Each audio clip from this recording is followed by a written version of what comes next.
नमस्कार दोस्तों, wealth sky के एक और नए इंटरेस्टिंग वीडियो में आप सभी लोगों का स्वागत है। मेरा नाम है सुधीर और बात करेंगे इस वीडियो में हम निफ्टी एंड बैंक निफ्टी के बारे में। दोनों के चार्ट को अंडरस्टैंड करेंगे, समझने की कोशिश करेंगे ये जो मार्केट में कंसोलिडेशन चल रहा है ये कितने दिन और चलेगा, क्या यहाँ से रिकवरी आएगी या फिर यहाँ पे गिरावट देखने को मिलेगी। इस पॉइंट को हम यहाँ पे समझेंगे, तो जल्दी से इस वीडियो को स्टार्ट करते हैं। वीडियो स्टार्ट करने से पहले सबसे पहले बात कर लेते हैं मार्केट एट 11 की वीडियो की। मार्केट एट 11 में मैंने आपको क्लियरली एक पॉइंट समझाया था कि आज के दिन में जो मार्केट की रेंज है वो बहुत ही ज़्यादा छोटी है। तो क्या आपको ये 20-25 पॉइंट के लिए आपको ट्रेड करना चाहिए? यहाँ पे आप देख सकते हो ये 1 मिनट का लो था, ये 1 मिनट का हाई था। निफ्टी ने लो को ब्रेक किया, उसके बाद इसने तो ऊपर जाने की कोशिश करी। अगर एक्सपेक्ट करें डे हाई का टारगेट था, बट यहाँ पे ऑलमोस्ट 20 पॉइंट का ही डे हाई का टारगेट यहाँ पे बन रहा था। तो यही पॉइंट मैंने आपको समझाया था कि रेंज जो है वो बहुत छोटी है। तो इस छोटी सी रेंज में आपको ट्रेड लेना चाहिए या नहीं लेना चाहिए, क्योंकि इसमें क्या ऑप्शन मूव करेगा, 20 पॉइंट में क्या ऑप्शन मूव करेगा, 1-2 रुपये भागेगा, उसके बाद गिर जाएगा। सेम चीज़ बैंक निफ्टी का था, आपका बैंक निफ्टी भी सेम सिचुएशन में था। यहाँ पे आप देख सकते हो ये आपका, अगर 1 मिनट से ही लगा देता हूँ, ठीक है, ये देखो यहाँ पे ये 1 मिनट का लो था, ठीक है, फिर ये 1 मिनट का हाई था। लो को तोड़ा, ऊपर गया, सेम लेवल पे इसने रेजिस्टेंस फेस किया, फिर नया लो बना दिया था, फिर पुल बैक आया, सेम लेवल पे रेजिस्टेंस लेके ये कंटिन्यूसली नेगेटिव ट्रेंड में ही रहा। और जब भी इसमें रिकवरी आई सेल ऑफ देखने को हमें मिला।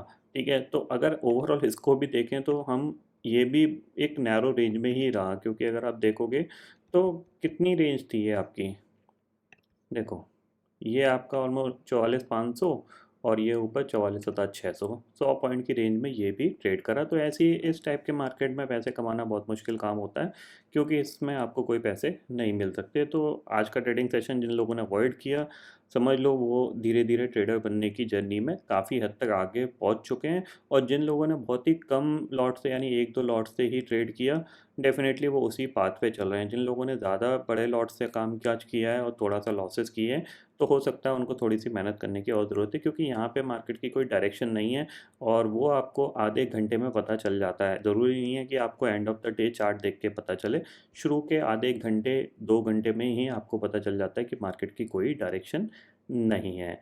अब हमें समझना है कि कल क्या हो सकता है। जाहिर सी बात है, कल है वेडनेसडे का ट्रेडिंग सेशन और मंथली एक्सपायरी से पहले का ट्रेडिंग सेशन है। तो काफ़ी हद तक क्या होता है, वेडनेसडे के ट्रेडिंग सेशन में कभी कभी बड़ा मूवमेंट आ जाता है मंथली ऑप्शन में, और वो मूवमेंट टिल द एक्सपायरी चलता है, यानी दोनों दिन एक अच्छा मूवमेंट बनता है। अब हमें ये समझना है वो मूवमेंट आ किस साइड सकता है, ठीक है। तो देखो वही सेम सिचुएशन है जो मैं कल आपको बता रहा हूँ, ठीक है।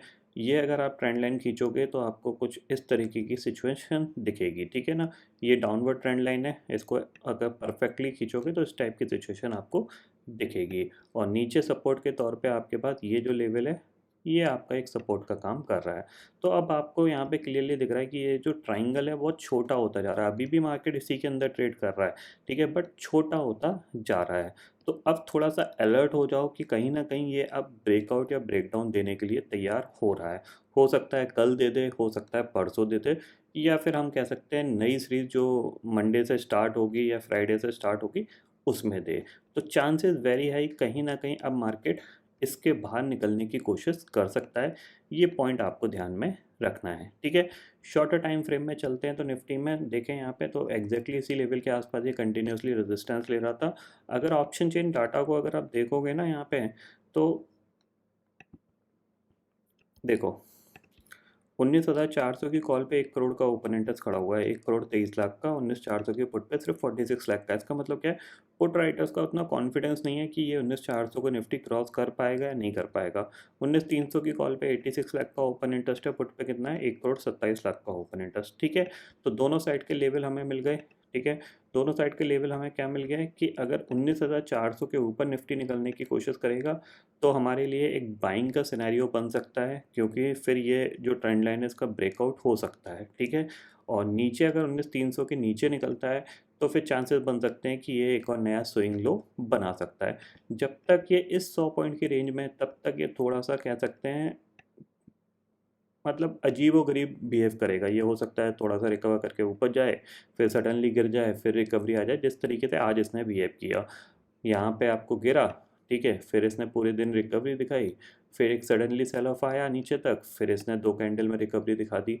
तो इस टाइप का बिहेवियर आपको देखने को मिलेगा इस चैनल के अंदर, ठीक है ना। तो ये पॉइंट आपको ध्यान में ज़रूर रखना है कि 19,300 से लेकर 19,400 के बीच में कुछ बड़ा प्लान मत करिएगा। 1 लॉट 2 लॉट इस टाइप का कामकाज करिएगा, वही ज़्यादा बेटर रहेगा। बड़ा प्लान तभी करिएगा जब 19,400 के ऊपर निकल जाए या फिर 19,300 के नीचे कामकाज करने लगे। इन दोनों लेवल के जब तक बाहर नहीं निकलता, तब तक आपको थोड़ा-सा अपने हाथ को कंट्रोल रखना है। या तो आप ट्रेड अवॉइड करो या फिर 1 लॉट 2 लॉट सफिशिएंट है, इससे ज़्यादा आपको ट्रेड करने की ज़रूरत नहीं है, ठीक है। निफ्टी का समझ में आ गया। बैंक निफ्टी का देख लेते हैं। तो डे चार्ट पे अगर आप बैंक निफ्टी देखोगे तो कह सकते हैं एक रेड कैंडल बनी है, बट क्लोजिंग ऊपर ही है, कह सकते हैं 44,500 की ही क्लोजिंग आई है। तो कह सकते हैं क्लोजिंग ठीक है, बट ऊपर से थोड़ा सा प्रेशर यहाँ पे देखने को मिला है।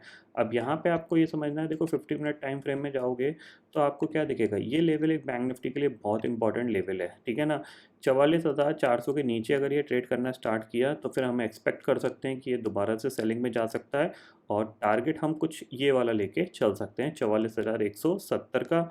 अगर ये भी ब्रेक होता है तो नेक्स्ट टारगेट हमारे पास है 44,000 का, ठीक है। ऊपर जब तक इस लेवल को क्रॉस नहीं करता है, तब तक 44,600 के ऊपर ट्रेड नहीं करता है, तब तक बाइंग के बारे में नहीं देखेंगे, क्योंकि आज इसने एग्जैक्टली 44,600 पे कंटिन्यूसली रेजिस्टेंस फेस किया है। इसके ऊपर ये 1 मिनट भी क्या, एक मिनट भी ट्रेड नहीं कर पाया है, क्योंकि कल का जो हाई था ऑलमोस्ट इसने वहीं पे रेजिस्टेंस फेस करता रहा कंटिन्यू।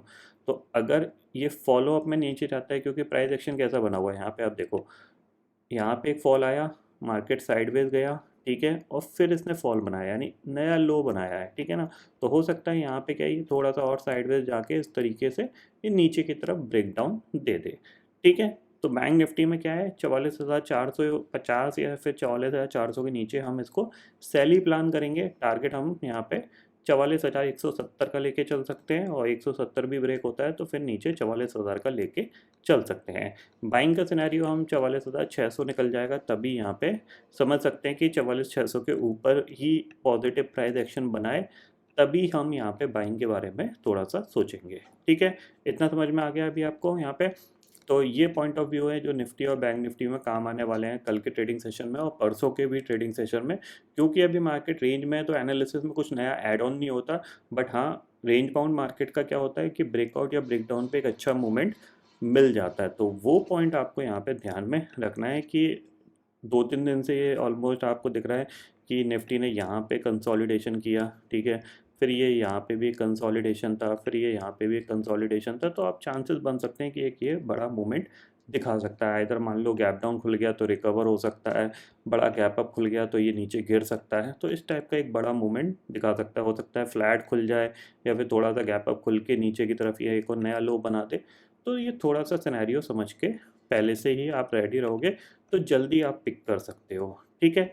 ग्लोबल मार्केट की सिचुएशन देख लेते हैं। करंटली इंडेक्सेस फ्यूचर्स में जाते हैं तो डाउ फ्यूचर फ्लैट है, नैस्डैक फ्यूचर फ्लैट है, यूरोपियन मार्केट फ्लैट है। कहीं कोई भी बड़ी पॉजिटिविटी और बड़ी नेगेटिविटी हमें देखने को नहीं मिल रही है, ठीक है। तो कल का ट्रेडिंग सेशन हो सकता है कि कुछ एक्शन या धमाके वाला हो, तो उसके लिए आप पहले से ही प्रिपेयर रहिएगा। एनालिसिस मैंने आपको पूरी करके बता दी है जो आपके कल काम आ सकती है। थोड़ा सा आप ये समझ के चलिएगा कि लेवल्स वाइज थोड़ा सा फोकस ज़्यादा करिएगा, ठीक है।